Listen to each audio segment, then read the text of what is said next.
बालों के झड़ने की समस्या, शायद ही ऐसा कोई व्यक्ति हो जिस प्रॉब्लम से ग्रस्त ना हो, जिसने प्रॉब्लम फेस ना करी हो अपनी लाइफ में। अब है ना, हम आज जानेंगे कि बालों का झड़ने का जो समस्या है वो होती ही क्यों है। क्योंकि अगर हमने किसी भी प्रॉब्लम का, किसी भी बीमारी का क्यों का कारण समझ लिया ना, तो हम उसे पूर्ण रूप से निजात घर बैठे आसानी से पा सकते हैं। तो आज बात करते हैं कि ऐसी समस्या होती क्यों है, और अगर होती है तो उसका हम निवारण कैसे करें। दोनों को हम साथ में लेके चलेंगे। तो सबसे पहले बात करते हैं कि जो शरीर की हमारी प्रकृति होती है, 3 ही प्रकृति होती है, वात, पित्त, कफ। अब अगर व्यक्ति का वात बढ़ा हुआ है, मतलब वायु बढ़ी हुई है, वायु बढ़ने पे क्या होगा, जैसे बालों में से हाथ डालिए तो बालों में के गुच्छे ही गुच्छे निकल जाते हैं। ऐसा समस्या हुई होगी आपके साथ में, बस बालों को आपने टच किया, नीचे से हाथ घुमाया और बालों के गुच्छे निकल गए। अब पित्त प्रकृति के लोगों के साथ क्या होता है, पित्त मतलब शरीर में गर्मी बढ़ी हुई है, खून में, लीवर में गर्मी बहुत ज़्यादा है। अब ऐसे में क्या होता है कि बाल ना पीले पड़ जाते हैं, पीले पड़ना, और उनके बाद उसका हेयरफॉल होना वो शुरू हो जाता है। कफ प्रकृति के व्यक्ति के कफ प्रकृति जिनकी ज़्यादा हो, उनके साथ क्या समस्या होती है, उनके जो बाल है ना सफ़ेद जल्दी पड़ते हैं और पतले होने के साथ साथ झड़ने शुरू हो जाते हैं। तो अब ये तो रही बात शरीर की प्रकृति की, वात, पित्त, कफ। अब इन वात, पित्त, कफ में किसी भी प्रकार का असंतुलन होना, तो क्या करना है, इन सबको सबसे पहले हमें संतुलित करना है। संतुलित करने के लिए वात, पित्त, कफ को संतुलित करने का जो सबसे अच्छा अचूक उपाय है ना, वो है त्रिफला। त्रिफला का आप कैसे प्रयोग कर सकते हैं, त्रिफला का आप चूर्ण ले सकते हैं। चूर्ण कब खा सकते हैं, सुबह शाम भोजन के बाद में। और दूसरा प्रयोग होता है त्रिफला वटी। त्रिफला वटी भी आप सुबह शाम भोजन के बाद ले सकते हैं। दोनों ही आप संस्थान से मंगवा सकते हैं। अगर आप खुद बनाना चाहें तो आप खुद भी बना सकते हैं। त्रिफला बनाने के लिए आपको हरड़, बेड़ा, आंवला का प्रयोग करना है, और जो रेशो रखना है वो 1:2:3 का अनुपात रखना है। तो उस चीज़ का ध्यान जरूर रखिएगा, और जो भी चीज़ आप प्रयोग में ले वो जैविक हो, उस चीज़ का भी आप विशेष रूप से ध्यान रखें। अब इसके बाद में आप बात करते हैं कि ये तो रही शरीर की प्रकृति। अब इसके बाद में अगर बाई चांस मान लीजिए कि बॉडी में किसी न्यूट्रिशन की डेफिशिएंसी हो, शरीर में किसी पोषक तत्व की कमी हो गई हो, तो ऐसे में क्या कर सकते हैं, तो हमें पोषक तत्व लेना पड़ेंगे ना। लेने के लिए आपको क्या करना है कि सुबह का जो भोजन लेते हैं ना, भोजन लेने के साथ में आप आंवला का प्रयोग कीजिए। अब ज़रूरी नहीं है भोजन के साथ ही, जैसे सपोज आप सुबह आपने ऊषापान किया, ऊषापान मतलब सुबह उठ के गुनगुना पानी पिया, फिर फ्रेश होकर आए, उसके बाद औषधि ली, अर्क लिया। उसके बाद में आप जैसे जो सुबह का नाश्ता करते हैं, नाश्ते के समय आप आंवला का प्रयोग कर सकते हैं। आंवले के साथ में एक मैं आपको ज़रूर बताऊंगी एक मेडिसिन जो घर पे आप बना सकते हैं, जिससे बॉडी के स्किन में, हमारे बॉडी पार्ट्स में भी, चेहरे पे भी और बालों में भी एक चमक आएगी, एक तेज सा आएगा, एक ग्लो आएगा। वो कैसे बनाना है वो हम आपको वीडियो के अंत में ज़रूर बताएंगे, या फिर अभी बता देते हैं। चूर्ण बनाने के लिए आपको क्या करना है, आंवला लेना है 100 ग्राम, जो आपको पंसारी की दुकान से मिल जाएगा। उसके बाद भृंगराज का प्रयोग करना है 100 ग्राम। आंवला जब भी आप लेना तो आंवला की गुठली बाहर निकालनी है, उसको चूर्ण, जो ऊपर का गूदा होता है ना, उसका चूर्ण लेना है। आंवला 100 ग्राम, भृंगराज 100 ग्राम। इसके बाद में काले तिल तो आपको किसी भी किराने की दुकान पे भी मिल जाएंगे, फॉर्चून की दुकान पे, तो वो भी 100 ग्राम लेना है। और उसके साथ मिलानी है धागे वाली मिश्री। अगर धागे वाली मिश्री आपको नहीं मिल पा रही है किसी कारणवश, तो आप खांड का प्रयोग कर सकते हैं, या बूरा शक्कर जो आती है उसका प्रयोग कर सकते हैं। इन सबको मिला के चारों चीज़ों को, ये लगभग 400 ग्राम बनेगी, क्योंकि 100 ग्राम हमने चारों चीज़ें ली है। 400 ग्राम इसको आप एक डब्बी में भर के रख दीजिए, एयरटाइट डब्बे में।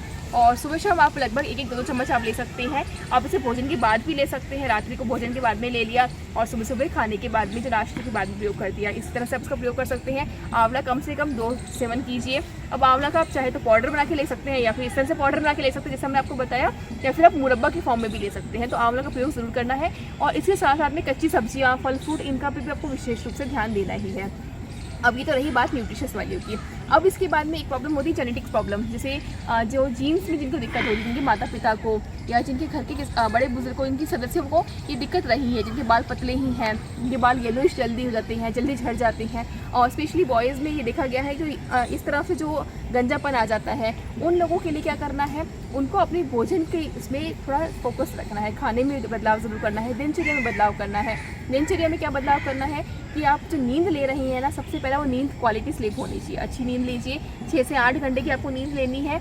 देखिए क्वालिटी स्लीप क्या होता है उसका आपको विशेष ध्यान रखना है। सोना अच्छा है, पर सोते ही रहना अच्छी बात नहीं है। कई लोग होते हैं सुबह उठ रहे हैं, नींद पूरी रात भर नींद ली, उसके बाद में भी आलस मरोड़ रहे हैं, थकी हारे से हैं, उसमें भी जैसे सुस्ती सी आ रही है, एक्टिवनेस है ही नहीं बॉडी में। अब ऐसी नींद नहीं लेनी है, ऐसी नींद कोई काम की नहीं है। फ्रेश और एक्टिव नींद लेने के लिए ना विशेष ध्यान रखिए कि जिस फ़ोन से आप हमारी ये वीडियो देख रहे हैं ना, इस फ़ोन को कम से कम 1 घंटा पहले अपने जहाँ सोने का स्थान है वहाँ से दूर कर दीजिए, जिससे रेडिएशन का इफेक्ट ना हो, वो ज़रूर कीजिएगा।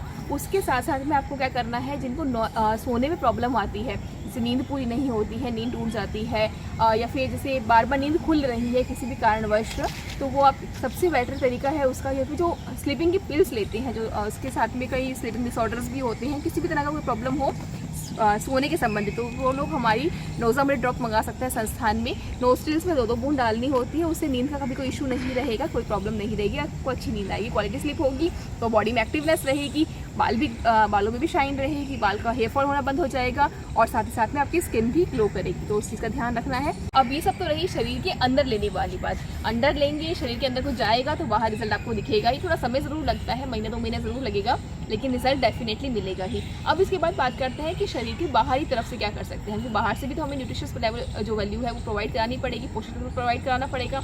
उसके लिए आप कई तरह की जैसे चीज़ें यूज़ कर सकते हैं, होम रेमेडीज जैसे हम आपको बताते हैं। सबसे पहला पॉइंट है, आप दही का प्रयोग कर सकते हैं।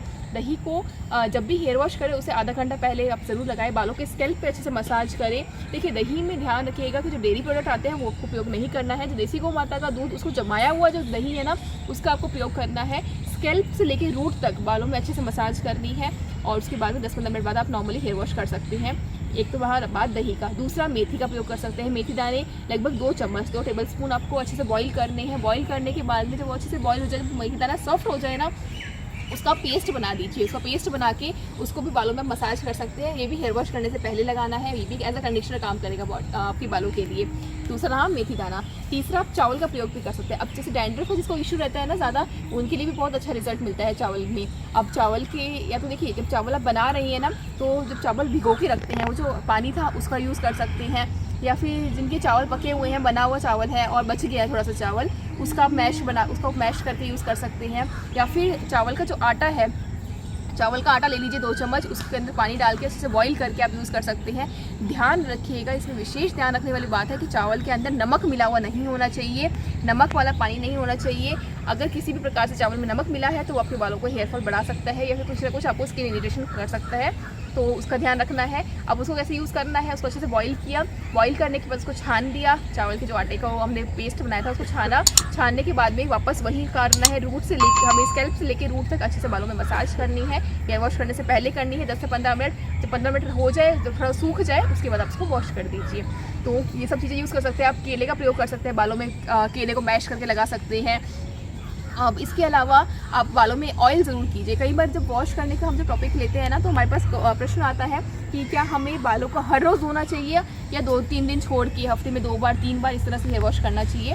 तो देखिए, बालों को भी हर रोज़ धोया जा सकता है, इसमें कोई इशू नहीं है, पर हमेशा हेयर वॉश करने से पहले बालों को न्यूट्रिशन, जिसे कहते हैं ना, नमी देनी ज़रूरी है, ऑयलिंग करनी ज़रूरी है, चम्पी करनी ज़रूरी है। तो वो ज़रूर ध्यान रखें, बालों को चम्पी ज़रूर करें, बालों में अच्छे से मसाज ज़रूर करें।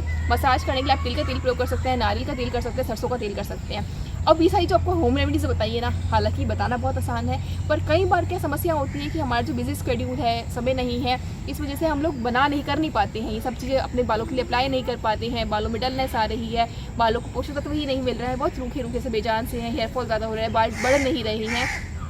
अब ऐसे में क्या करना है?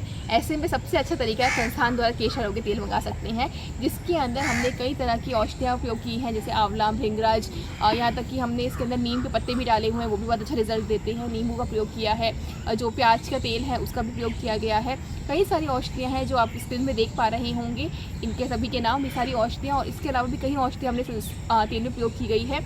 ये आपको हेयर वॉश करने से पहले बालों में अच्छे से मसाज करना है, स्कैल्प में मसाज करना है और उसके बाद नॉर्मली हेयर वॉश कर देना है। तो इन सभी प्रॉब्लम से आपका जो हेयर फॉल का इशू है वो पूर्ण रूप से ख़त्म हो जाएगा। अब मैं आशा करती हूँ कि लगभग मैंने आपको इस टॉपिक में सब कुछ कवर कर ही दिया होगा। फिर भी किसी कारणवश अगर कुछ रह गया है, कोई चीज़ हमसे रह जाती है वीडियो बनाते हुए, तो आप हमें कमेंट सेक्शन में पूछ सकते हैं, या फिर आप किसी अन्य समस्या का आप समाधान चाहते हैं तो भी आप कमेंट्स में पूछ सकते हैं। फिर हेल्पलाइन नंबर जो आपको दिख रहा है स्क्रीन पे, आप इस पर हमें कॉल कर सकते हैं। अधिक जानकारी के लिए संस्थान में कॉल कीजिएगा, वीडियो को अधिक से अधिक शेयर कीजिएगा, जिससे सभी को इस प्रॉब्लम से पूर्ण रूप से निजात पा सके। धन्यवाद दोस्तों, जय गौ माता, वंदे मातरम।